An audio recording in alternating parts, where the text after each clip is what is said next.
Ragazzi, buongiorno. Questa mattina la recensione la facciamo fare a Sara. Siamo nelle Alpi di Heidi, fantastico, spettacolare, ma oggi il panorama sarà ancora più spettacolare. Questa stanza molto vivibile, bagno ok, molto pulita, costa 95 euro compresa la colazione e ha anche annesso il ristorante, parcheggio dietro alla struttura. Addirittura ci hanno dato la camera tripla, bagno enorme e, come ha detto Sara, pulitissimo. Questa è la vista dalla finestra. Ci sono anche delle stanze che hanno a disposizione il balconcino, chiaramente in legno come tutte le costruzioni austriache o alpine. Questi sono i balconi di cui vi parlavamo prima. Peppe è pronto a partire. Questo è il paesino di Rangersdorf, il mulino ad acqua.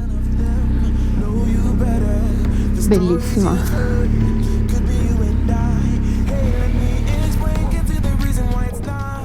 Sì, è un paese estremamente tranquillo. Legna a volontà. Ore 10:30 del mattino, siamo in strada, direzione Großglockner. La meraviglia dei paesaggi alpini con delle cascate improvvisate.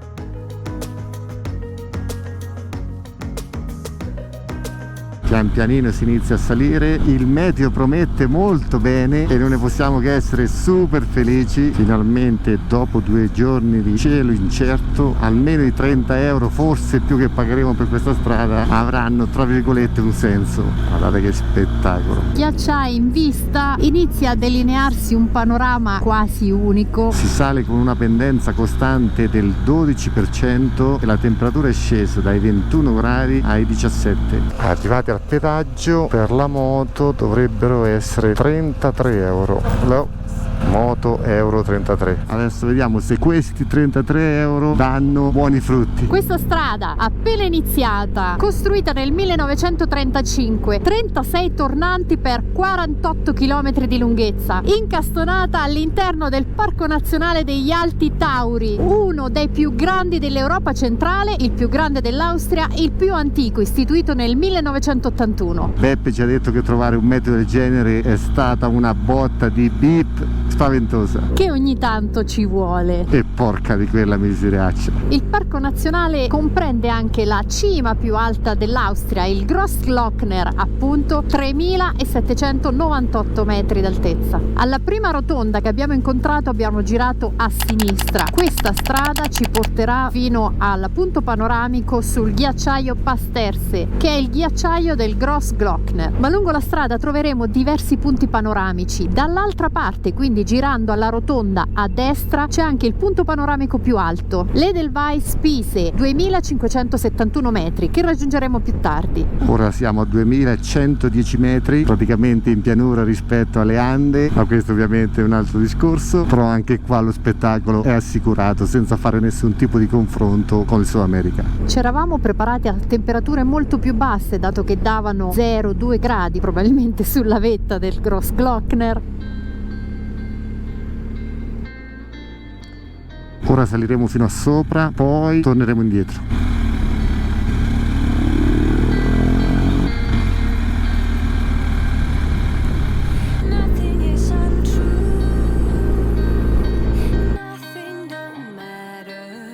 Siamo quasi in cima, questo dovrebbe essere l'ultimo punto panoramico. Guarda là in fondo, che bellezza! Ma ragazzi, che spettacolo, sembra finto. Qua c'è il parcheggio per le moto. Sì, qui si può entrare solo con le moto.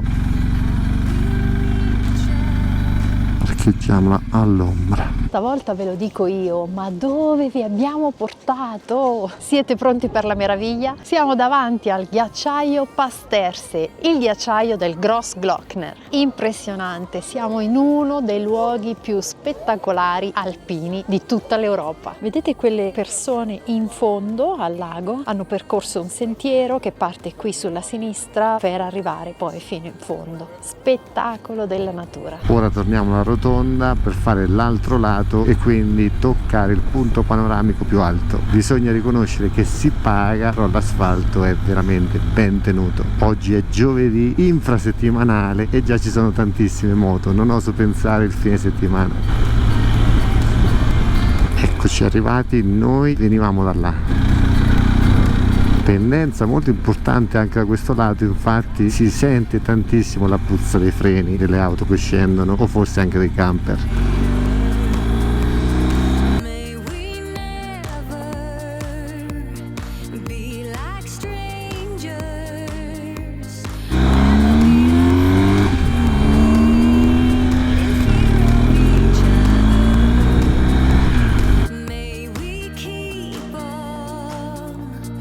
Da questo versante c'è un po' più di vento e la temperatura è più bassa.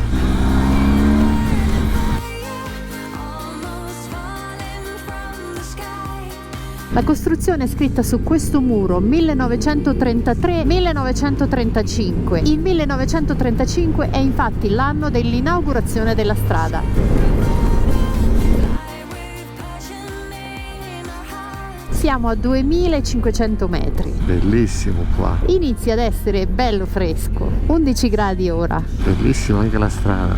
E comunque questo vento e questa temperatura è anche un bellissimo test per questi completi. Sotto indossiamo solo una maglia intima Outlast a maniche lunghe e nonostante i 12 gradi vi posso garantire che si sta bene. Ovviamente con le zip rigorosamente chiuse. Che spettacolo!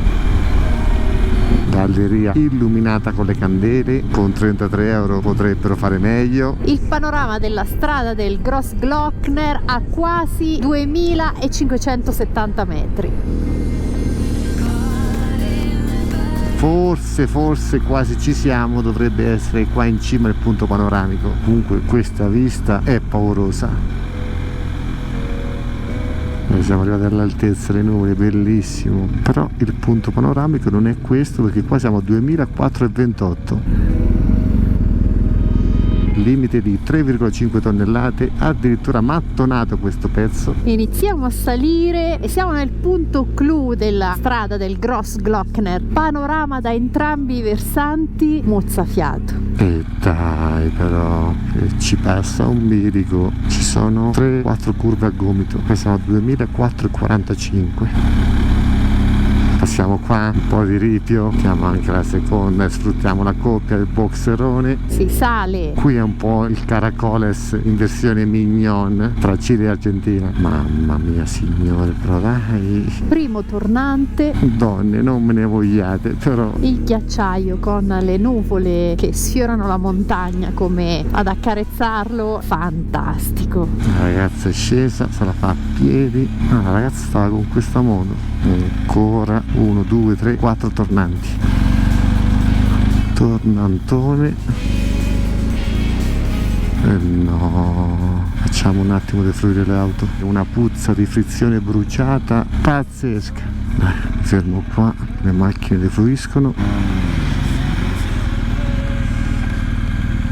Parcheggiate al volo. Vamos a vedere il panorama. Raggiunto il punto più alto della strada del Grossglockner. Siamo a 2571 metri sul livello del mare. Dopo aver letto il libro della scalata del Monte Bianco, il conte Franz Xaver iniziò a dare vita a una spedizione proprio di scalata sul Grossglockner. Si affidò a 2 contadini di nome proprio Glockner, che erano 2 guide esperte e che fecero molto di più rispetto a quello che a loro venne chiesto. Sembra che siano stati proprio questi 2 contadini fratelli Glockner a dare il nome a questa zona e a questa montagna così importante, la più alta dell'Austria, 3798 metri. Ma in realtà si pensa che siano stati proprio loro, gli aiutanti, ad arrivare per primi sulla cima del Grossglockner. Si scende con una temperatura che si è mantenuta costante, con un cielo che si è un po' coperto. E ora andiamo a fare l'ultima parte, quindi a destra Zell am See. Ma guarda che camper! Sono sempre loro, i tedeschi che incontravamo anche in Sud America. La bellezza di questa moto è la rotondità del motore, nel senso che non c'è on-off, con il fatto che ha il boxer, quindi il peso è distribuito in basso, ci sommi la tipologia di sospensioni telelever e paralever, veramente scendi, piega da sola, fa tutto da sola, o meglio la devi accompagnare, ma è di una goduria pazzesca, bisogna ammetterlo, è divertentissimo. bellissima, anche a bassi giri riprende con facilità, nonostante 5 quintali, è goduriosa, non saprei definirla, è bellissimo guidarla. Poi con queste gomme, ma guarda qua, quando arrivi in un punto e non c'è la protezione e vedi proprio quella maestosità, è bellissimo.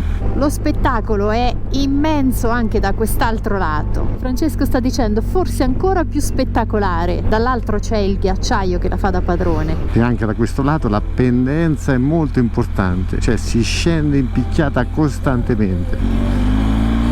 Ne approfittiamo. Ma che goduria senza una macchina davanti.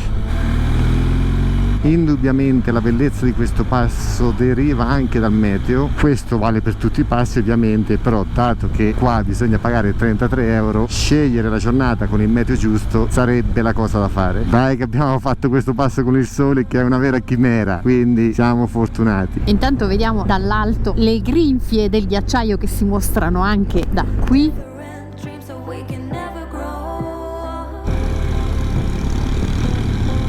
Arrivati al primo tornante dell'altro versante si capisce la maestosità delle montagne che ci circondano, e aggiungo che la bellezza di questo passo è data dal meteo ma anche al tempo stesso dal traffico, nel senso che l'ottimale ovviamente sarebbe il cielo sereno ma anche il traffico quasi assente.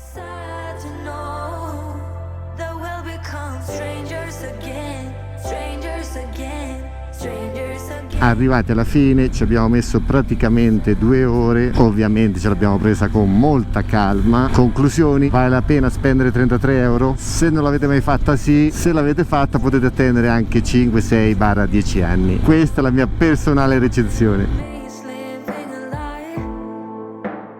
Arrivati a Zell am See, sono le 13:47, ora vediamo se fermarci e prendere qualcosa, perché dietro sento che Sara non parla più. Quando non parla più bisogna assolutamente ingerire qualcosa. Con il lago alla nostra sinistra, appena salutato Beppe noi riprendiamo la strada verso nord.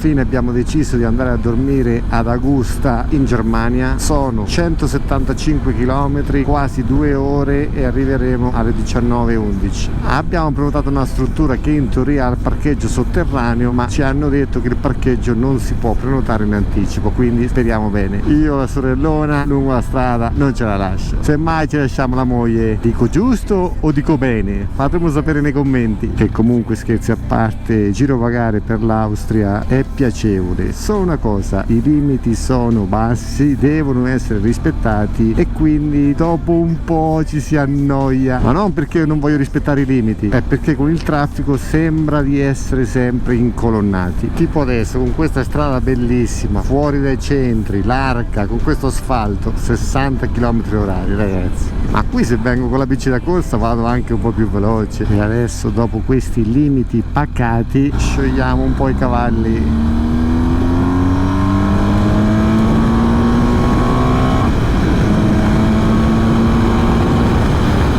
Comunque bisogna dire che questo motore è tanta roba, tanta roba. Quasi arrivati al raccordo di Monaco, faremo il giro intorno. Quasi arrivati, la nostra struttura dovrebbe essere lungo questa strada. Siamo a circa 30 minuti di cammino dal centro. Ora una preghiera per noi per il parcheggio. Cambiati al volo, docciati, usciamo per mostrarvi la città di Augusta. Nel frattempo è uscito anche il sole, noi siamo leggermente fuori dal centro e abbiamo circa 1,5 km. Ce la fai a farli senza salire in moto? Beh, speriamo di sì, mi servono anche, dobbiamo anche un po' camminare. E dopo 10 minuti di cammino la temperatura corporea di Sara si fa sentire. Ha sempre paura di sentir freddo, quindi ora ci spogliamo. Sì, avevo considerato che fosse un po' più fresco, non è caldo come dalle nostre parti, però abbastanza. Avevamo ipotizzato che tutta la gente di Augsburg fosse già in vacanza o fosse già in ferie, e invece arriviamo a Rathausplatz e succede questo. vi porto a conoscenza delle mie ormai scoperte nella lingua tedesca. Rathaus, questo alle mie spalle, è un edificio che risale al 1600 ed è di fatto il municipio della città. Siamo nella piazza della città, che è un'ampissima zona pedonale. Ma perché la città di Augusta si chiama così? È una delle più antiche città tedesche, viene solo dopo Treviri ed è una città che è stata fondata 2000 anni fa dai figliastri dell'imperatore Augusto. Ora vi porteremo a vedere proprio un piccolissimo omaggio all'imperatore romano. Il monumento omaggio è una fontana, chiaramente non questa dietro di me, ma ovviamente questa dietro di me, dove spicca solennemente proprio l'imperatore Augusto. Le vie che convergono alla piazza sono super tranquille. Oggi siamo venerdì 26 luglio e sono quasi le 9 di sera. Dalla piazza in fondo ci spostiamo Nell'Arstadt, la città vecchia di Augsburg, che è per dimensioni, dopo Amburgo e Colonia, il terzo centro storico più grande della Germania. e la tranquillità finora vista finisce. Augsburg è anche una città tra le più grandi lungo la Romantische Straße, che è la strada, uno degli itinerari stradali più conosciuti della Germania, che va praticamente dalla città di Würzburg fino a Füssen nelle Alpi tedesche, un tragitto lungo circa 460 km.